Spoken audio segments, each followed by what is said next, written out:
फक्त विरोधी आवडेल का तुम्हाला?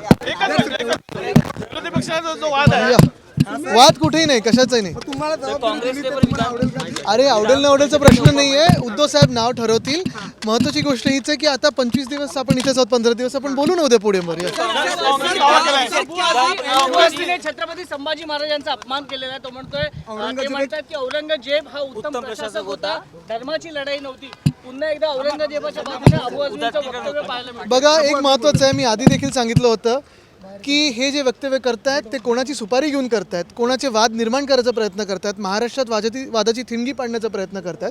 हे मी आधीही सांगितलं होतं. आपल्याला आठवत असेल पोडियमवर पण सांगितलं होतं की कोणाचा इशारा होतो आणि कोण उठतं काय बोलायला. ह्याच्याकडे मला वाटतं कारवाई झालीच पाहिजे याच्यावर. आणि महत्त्वाची गोष्ट हीच आहे की छत्रपती शिवरायांच्या महाराष्ट्रामध्ये असं जे कोणी वक्तव्य करत असेल त्यांच्यावर कारवाई झालीच पाहिजे. संभाजी महाराजांची लढाई ही धर्माच्या विरोधात नव्हती असं देखील म्हणतात. मला वाटतं एक महत्त्वाचं आहे, आता इतिहासात न जाता छत्रपती शिवरायांच्या महाराष्ट्रामध्ये कोणी असं वक्तव्य करत असेल तर मुख्यमंत्री काय कारवाई करतात त्याच्यावरचं लक्ष आहे. औरंगजेबाच्या बाजूने बोललं जात आहे, आजही औरंगजेबच्या बाजूने बोललं जात आहे. महाराष्ट्रामध्ये बोललं जात आहे. राज्य कोणाचं आहे, सत्ताधारी कोण आहेत, अटक झाली आहे, कारवाई झाली आहे. म्हणजे हे सगळे जे प्रेम दाखवतात ते स्टेजवरनं बोलायला दाखवतात की आता कारवाई करतील, ह्याच्यावर आता लक्ष आहे.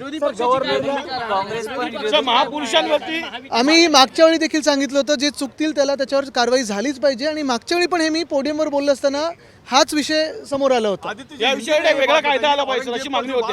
एक वेगळा कायदा. कायद्याची गरज नाहीये. कायदा म्हणजे महाराष्ट्र तुम्हाला महाराजांचा अपमान करतो याच्यावर कायदा पाहिजे.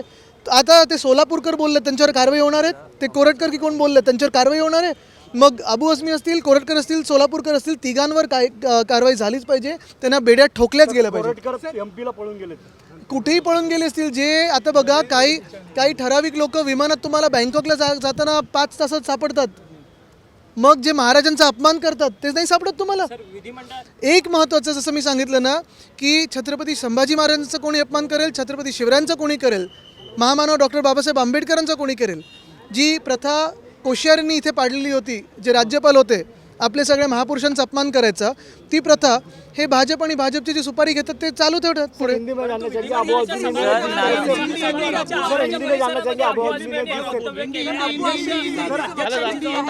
आता अध्यक्ष असतील, मुख्यमंत्री असतील, त्यांनी कारवाई केलीच पाहिजे. पिछले कई सालों से अगर आप देखें तो राज्यपाल कोश्यारी साहब से लेके अभी अबू आज़मी तक ये सारे लोग एक प्रथा यहाँ चलाते आए जो हमारे महापुरुषों का अपमान करते आए. फिर वो चाहे अबू आज़मी हो, वो चाहे सोलापुरकर हो, चाहे कोरटकर हो या फिर कोश्यारी साहब हो. ये सरकार भाजपा की क्या करेगी. और ये जो अभी आज उन्होंने ये बयान दिया है, महाराष्ट्र में सरकार किसकी है, भाजपा की है. तो क्या भाजपा का प्यार सिर्फ बयानों के लिए, बयानबाजी के लिए है कि अभी उन पे कोई एक्शन होगी ये 3 लोगों पे.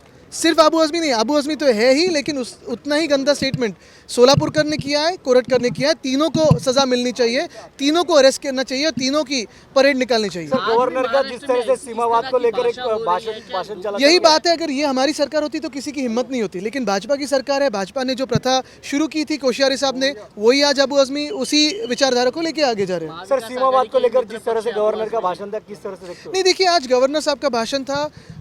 एक शब्द अगर उसे किया जाए, अगर ये भाषण कहीं रखना होगा किसी बुक स्टोर में तो फिक्शन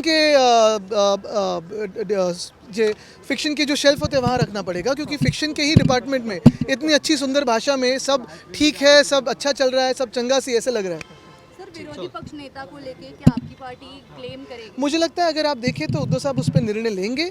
लेकिन सबसे अहम बात यही है जो मैंने की अभी कि महाराष्ट्र में, छत्रपति शिवराय के महाराष्ट्र में, शाहू फुले अम्बेडकर के महाराष्ट्र में अगर कोई बयानबाजी करे, फिर वो चाहे छत्रपति संभाजी महाराज के खिलाफ हो, छत्रपति शिवाजी महाराज के खिलाफ हो, महामानव डॉक्टर बाबा साहेब आम्बेडकर के खिलाफ हो, भाजपा क्या एक्शन लेगी? सरकार तो उनके हाथों में, तो क्या एक्शन लेगी इस पे हमारी सारी निगाहें हैं.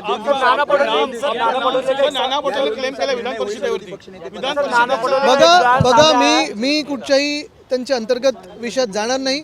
विधान परिषदेचे आता विरोधी पक्षनेते अंबादास दानवे साहेब आहेत आणि खालच्या हाऊसमध्ये देखील आम्ही चर्चा करून आणि उद्धव साहेब जे नाव ठरवतील त्याच्यावर पुढे